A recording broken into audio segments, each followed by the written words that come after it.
क्या आपने कभी सोचा है कि रफ्तार की अपनी एक अलग राजनीति होती है? जब पहिए 120 किलोमीटर प्रति घंटे की रफ्तार से घूमते हैं तो पीछे क्या छूट जाता है? सिर्फ धूल या वो बुनियादी सवाल जो अक्सर इन चमकती सड़कों के नीचे दब जाते हैं। बिहार की सड़कों पर अब यूपी मॉडल की चर्चा है। खबर आई है कि राज्य सरकार अपने खर्च पर बाजार से कर्ज उठाकर 5 मेगा एक्सप्रेसवे बनाने जा रही है। पटना से पूर्णिया, बक्सर से भागलपुर, रक्सौल से हल्दिया।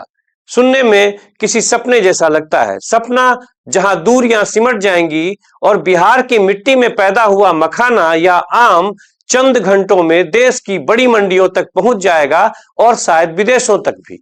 लेकिन इस चमकती हेडलाइन के पीछे एक फाइन प्रिंट भी है। ये सड़कें मुफ्त नहीं है।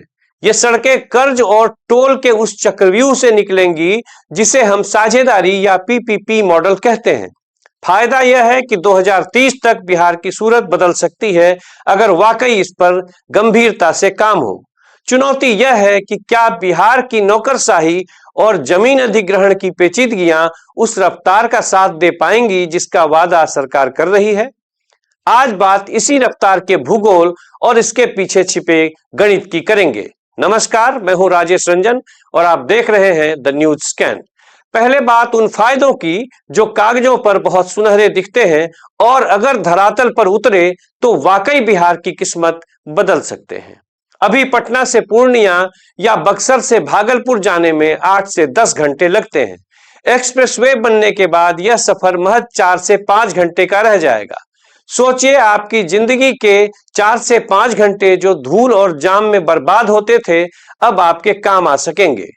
बिहार में कंजम्पशन इकोनॉमी है, यानी हम सामान मंगाते ज्यादा हैं, भेजते कम हैं।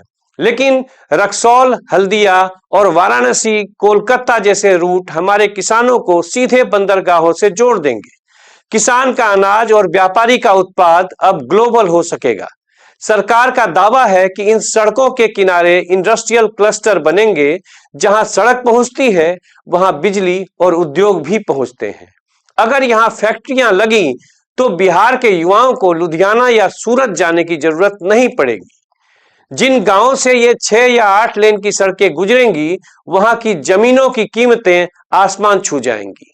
छोटे कस्बों में नए टाउनशिप, होटल और ढाबे खुलेंगे जिससे स्थानीय अर्थव्यवस्था में जान आएगी। लेकिन रुकिए, क्या सिर्फ सड़क बना देना ही विकास है या ये रफ्तार अपने साथ कुछ नए संकट भी ला रही है? चुनौतियों की फेहरिस्त भी उतनी ही लंबी है। बिहार सरकार यह पैसा अपनी जेब से नहीं बल्कि अपनी गारंटी पर वित्तीय संस्थानों से कर्ज लेकर लाएगी। उत्तर प्रदेश में यूपीडा ने यही किया। लेकिन सवाल है कि क्या बिहार का खजाना इस भारी भरकम ब्याज और मूलधन को चुकाने के लिए तैयार है? कहीं ये टोल का बोझ आने वाली पीढ़ियों की जेब पर भारी तो नहीं पड़ जाएगा? बिहार में जमीन अधिग्रहण और म्यूटेशन किसी दुखद स्वप्न से कम नहीं है। एक पुल बनने में यहां दशक बीत जाते हैं, बीच में ही पुल हवा में उड़ भी जाते हैं और पानी में ही दफन भी हो जाया करते हैं। ऐसे तमाम किस्से हैं। किसानों को सही समय पर उचित मुआवजा देना और बिना विवाद के हजारों एकड़ जमीन लेना क्या 2030 तक संभव हो पाएगा? एक्सप्रेसवे बन जाना एक बात है, उसे बनाए रखना दूसरी बात है। बिहार के कई हाईवे बनने के 2 साल बाद ही जवाब देने लगते हैं।